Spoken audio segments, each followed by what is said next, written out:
Hello friends, नमस्ते। I hope आप लोग बहुत बहुत बहुत अच्छे होंगे। इसी तरह अपना ख्याल रखिए, अपने माँ बाप का ख्याल रखिए, अपने देश का ख्याल रखिए और आसान भाषा में समाज शास्त्र को समझते हुए अपनी तैयारी को आगे बढ़ाते हैं, क्योंकि समाज शास्त्र अपने आप में बहुत बड़ा सिलेबस है। इस बात को आप और हम सब बहुत ही अच्छे से जानते हैं। तो ज़्यादा समय नहीं बिताते हुए समाज शास्त्र को टुकड़ों में पढ़ते हैं, ताकि डेली हम 10 से 5 मिनट इसको दें और हमारी तैयारी इस मुकाम पे पहुँचे कि एक दिन रंग लाए। तो आप इसी तरह हमारे साथ बने रहिए और एक किस्तों की तैयारी को आगे बढ़ाते हुए देखिए कि अगस्त कॉम्टे जी के जो विषय में हम पहले पढ़े हुए थे, उससे हम आज दूसरा पढ़ने वाले हैं, मानवता का धर्म जो उन्होंने दिया है। अगस्त कॉम्टे जी जो समाज शास्त्र के पितामह कहे जाते हैं और जनक भी कहे जाते हैं, क्योंकि उन्होंने पहले भौतिकी समाज शास्त्र को समाज भौतिकी के नाम से उन्होंने दिया था। फिर इसका नाम कोई और रखे हुए थे थिंकर्स, इनको पता चला कि नहीं, ये नाम तो कोई और रखे हुए हैं, तो उन्होंने उस भौतिकी नाम को चेंज करके समाज शास्त्र सर्वप्रथम अगस्त कॉम्टे ने ही इस सब्जेक्ट का नाम दिया है। तो उसके बातों को आगे बढ़ाते हैं आज। कॉम्टे जी कहते हैं, अगस्त कॉम्टे के अनुसार प्रत्यक्षवाद से जीव जिस ज्ञान की प्राप्ति होगी वह वास्तविक ज्ञान होगा। मतलब इनका कहना है प्रत्यक्षवाद से जो जिस ज्ञान की प्राप्ति होगी तो वो वास्तविक ज्ञान होगा, यानी कि हम जो ज्ञान को पूरा करते हैं, कंप्लीट करते हैं, तो वो ज्ञान हमारे लिए हेल्पफुल होता है।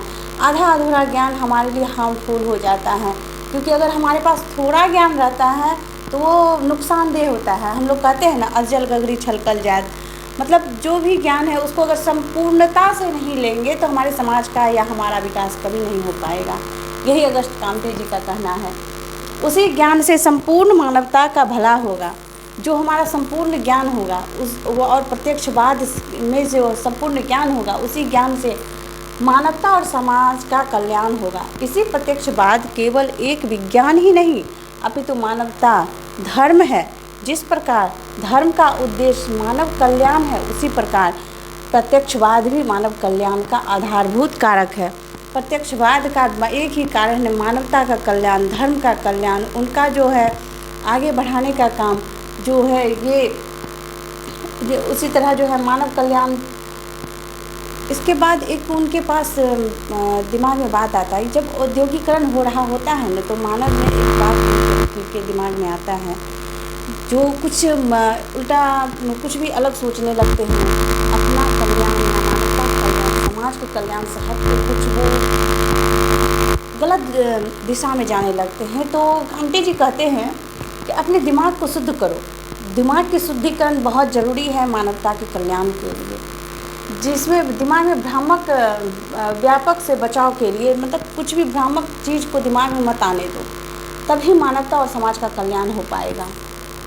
की अवधारणा भी उन्होंने प्रस्तुत की है। कॉम्टे ने प्रत्यक्षवादों को 3 आयामों में विभाजित किया है।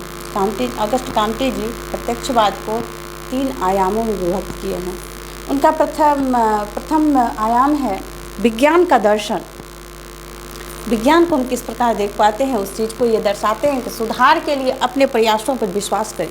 मतलब हम जो काम कर रहे हैं मानवता का धर्म के लिए, उसके सुधार के लिए, समाज के सुधार के लिए, समाज के लिए, तो हम उस पर विश्वास रखें, पूर्णतः विश्वास रखें कि हम इस काम को कर पाएंगे और सफलतापूर्वक कर पाएंगे, हमें करने की क्षमता है। तो जब तक हमें विश्वास नहीं होगा हम उस चीज़ को नहीं कर पाएंगे, इसलिए विश्वास तो बहुत जरूरी है। वैज्ञानिक धर्म एवं नीतिशास्त्र। प्रत्यक्षवादी धर्म का अर्थ मानव धर्म है। तीसरा है प्रत्यक्ष राजनीति।